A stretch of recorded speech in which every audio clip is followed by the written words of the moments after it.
പൗരസ്ത്യ സുറിയാനി സഭയോടും അതിന്റെ പൗരാണിക അപ്പസ്തോലിക പാരമ്പര്യ വിശ്വാസ ബോധങ്ങളോടുമുള്ള ബന്ധം ഭാരതത്തിലെ മാർത്തോമാ സുറിയാനി സഭയുടെ വിശ്വാസ അടിത്തറയെ പ്രബലപ്പെടുത്തിയ പ്രധാന ഘടകമായിരുന്നു.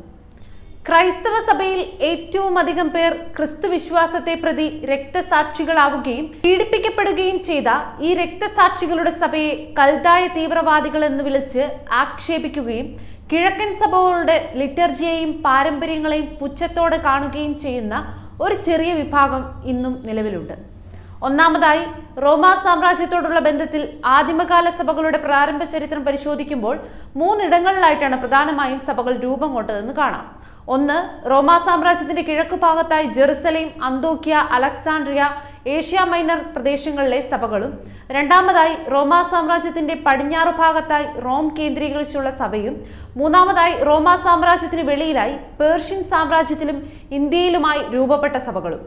റോമാ സാമ്രാജ്യത്തിന് വെളിയിൽ രൂപം കൊണ്ട സഭകൾ എന്നതിനാലും വിശുദ്ധ തോമാസ് ശ്ലീഹായാൽ സ്ഥാപിതമായതുകൊണ്ടും ഭാരതത്തിന്റെ മാർത്തോമാ ക്രിസ്ത്യാനികളുമായി വളരെ അടുത്ത ബന്ധം പുലർത്തിയിരുന്ന സഭയാണ് പേർഷ്യയിൽ വളർന്നു വന്ന പൗരസ്ത്യ സുറിയാനി സഭ. കിഴക്കിന്റെ സഭയെന്നും ഇത് അറിയപ്പെടുന്നു.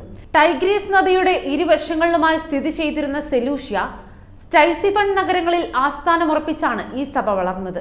കൽദായ സഭയെന്നാണ് പൊതുവിൽ ഈ സഭ അറിയപ്പെട്ടിരുന്നത്.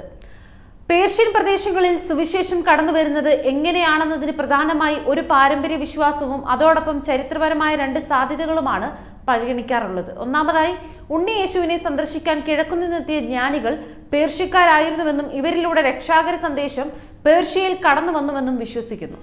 ചരിത്രപരമായി കരുതുന്ന സാധ്യതകളിൽ പ്രധാനപ്പെട്ടത് മാർത്തോമാ ശ്ലീഹായുടെ 72 ശിഷ്യന്മാരിൽ ഒരാളായ മാർ അദ്ദായി സുവിശേഷം പ്രസംഗിച്ചുവെന്നതാണ്. അതും കൂടാതെ പന്തക്കോസ്ത ദിവസം പത്രോസിന്റെ പ്രസംഗം കേട്ടവരിൽ പേർഷ്യൻ പ്രദേശങ്ങളായ പാർത്തിയ, മെദിയ, ഏലാം, മെസപ്പൊട്ടോമിയ പ്രദേശങ്ങളിൽ നിന്നുള്ളവർ രക്ഷയുടെ സന്ദേശം പേർഷ്യയിൽ എത്തിച്ചു എന്നും കണക്കാക്കുന്നു. എന്നാൽ ചരിത്രപരമായി ഏറെ തെളിവുകളുള്ളത് മാർത്തോമാ ശ്ലീഹായുടെ ശിഷ്യനായ മാർ അദ്ദായുടെ സുവിശേഷീകരണവുമായി ബന്ധപ്പെട്ടുള്ള വിശ്വാസത്തിനാണ്. AD 341 പേർഷ്യയിലേക്കുള്ള സഭകളെല്ലാം പുനഃസംഘടിപ്പിച്ച് റോമിന്റെ കീഴിൽ കൊണ്ടുവരാൻ മാർപ്പാപ്പ ഒരു നീക്കം നടത്തിയിരുന്നു. എന്നാൽ തോമാസ് ശ്ലീഹായുടെ ലഭിച്ച അപ്പസ്തോലിക പാരമ്പര്യത്തിൽ അഭിമാനിച്ചിരുന്ന പേർഷ്യൻ സഭകൾ ഇതിനെ എതിർത്തു. മാർത്തോമാ ശ്ലീഹായുടെ ശിഷ്യനാൽ സ്ഥാപിക്കപ്പെട്ട തങ്ങൾ മറ്റ് സഭകളുടെ കീഴിൽ വരേണ്ടതില്ലെന്ന് തീരുമാനിച്ചു. AD 410 സെലൂഷ്യയിൽ പൗരസ്ത്യ സഭകളുടെ ഒരു സുനഹദോസ് കൂടുകയും നിക്കിയ കോൺസ്റ്റാന്റിനോപ്പിൾ സുനഹദോസ് ക്രമപ്പെടുത്തിയ വിശ്വാസ പ്രമാണത്തെ അംഗീകരിക്കുകയും ചെയ്തു. കൽദായ സഭയിലെ പ്രമുഖ പിതാക്കന്മാരാണ് പരിശുദ്ധാത്മാവിന്റെ വീണ എന്നറിയപ്പെടുന്ന മാർ അപ്രേം, സുറിയാനി സംഗീതത്തിന്റെ പിതാവെന്നറിയപ്പെടുന്ന മാർ ബെർദൈസാൻ, പേർഷ്യൻ സന്യാസി എന്നറിയപ്പെടുന്ന അഫ്രാത്തസ്, ക്രിസ്ത്യൻ സന്യാസിവര്യനായ റാബുള, ദുഃഖിതന്മാരുടെ തലവനായി ഓർത്തഡോക്സ് സഭ അനുസ്മരിക്കുന്ന മാർ ബെർസോമ എന്നിവർ കൽദായ സഭയിലെ വിശ്വോത്തര പിതാക്കന്മാരാണ്. ക്രൈസ്തവ വിശ്വാസത്തിന്റെ പിള്ളത്തൊട്ടിലായ അന്തോക്യൻ സഭയോടും ബൈസ്റ്റൈൻഡെയിൻ സാമ്രാജ്യത്തിലെ മറ്റ് സഭകളോടുമുള്ള ആത്മീയ ബന്ധത്തിന് കൽദായ സഭയ്ക്ക് ഏറെ വില നൽകേണ്ടി വന്നു. റോമൻ ചക്രവർത്തിമാർ ക്രിസ്തുമതത്തെ അംഗീകരിച്ചതിനാൽ അന്തോക്യ, അലക്സാണ്ട്രിയ തുടങ്ങിയ പ്രദേശങ്ങളിലെ സഭകളോടുള്ള പേർഷ്യൻ സഭകളുടെ ബന്ധം പേർഷ്യൻ സഭകൾക്ക് തന്നെ വിനയായി. പേർഷ്യൻ രാജാക്കന്മാർ റോമൻ രാജാക്കന്മാരുമായി ശത്രുതയിലായിരുന്നു. റോമാ സാമ്രാജ്യത്തിൽ ക്രൈസ്തവ മതത്തിന് ലഭിച്ച അംഗീകാരവും പിന്തുണയും പേർഷ്യൻ രാജാക്കന്മാരെ ചൊടിപ്പിച്ചു.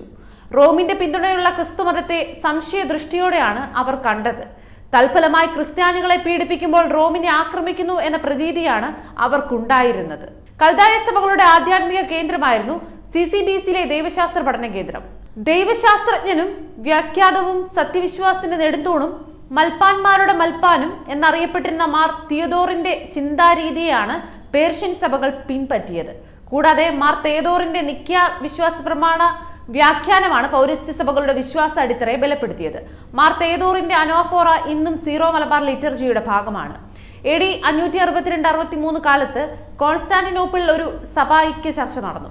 ഇത് സംഘടിപ്പിച്ചത് ജസ്റ്റീനിയൻ ചക്രവർത്തിയായിരുന്നു. ഈ ചർച്ച ദൈവശാസ്ത്ര വിഷയത്തെക്കാൾ രാഷ്ട്രീയപരമായിരുന്നു. പൊതുവെ പേർഷ്യൻ രാജാക്കന്മാരിൽ നിന്നും പീഡനം നേരിടുന്ന കാലമായിരുന്നതിനാൽ പേർഷ്യൻ സഭ ഇതിന് വലിയ പ്രാധാന്യം കൽപ്പിച്ചില്ല. ഇതോടെ ബൈസന്റൈൻ സഭകളും പേർഷ്യൻ സഭകളും തമ്മിലുള്ള ബന്ധം വഷളായി. പേർഷ്യൻ സഭയുടെ നേതാവും മതപഠന കേന്ദ്രത്തിന്റെ അധ്യക്ഷനുമായിരുന്ന മാർ അബ്രാഹം തയ്യാറാക്കിയ അനുസ്മരണ പട്ടികയിൽ ഗ്രീക്ക് പിതാക്കന്മാരായ തിയദോറിന്റെയും തെയദോറിന്റെയും നെസ്തോറിയന്റെയും പേരുകൾ ഉൾപ്പെടുത്തി. ബൈസ്റ്റൈൻഡെയിൻ സഭകൾ പാഷാണ്ഡരായി ശപിച്ചു തള്ളപ്പെട്ടവരെ പേർഷ്യൻ സഭകൾ പിതാക്കന്മാരായി സ്വീകരിച്ചു. അതോടൊപ്പം ബൈസ്റ്റൈൻഡെയിൻ സഭകൾ AD 523 അംഗീകരിച്ച പലതും പാഷണ്ഡതയായി പേർഷ്യൻ സഭകളും കണക്കാക്കി. പേർഷ്യൻ സഭകളുടെ ചരിത്രത്തിൽ 10ഓളം സിനഡുകൾ AD 410നും 676നും ഇടയിൽ ചേർന്നതായി ചരിത്രത്തിൽ കാണാം. ഇസ്ലാമിക ഭരണകൂടങ്ങളുടെ ആവിർഭാവത്തോടെ പേർഷ്യൻ സഭ ക്രൂരമായി പീഡിപ്പിക്കപ്പെട്ടു. മംഗോളിയരും ഇസ്ലാം ഭരണാധികാരികളുമായിരുന്ന തൈമൂറും പേർഷ്യൻ സുറിയാനി സഭയ്ക്ക് ഏറെ ആഘാതമേൽപ്പിച്ചു. 10,000-ങ്ങൾ രക്തസാക്ഷികളായി.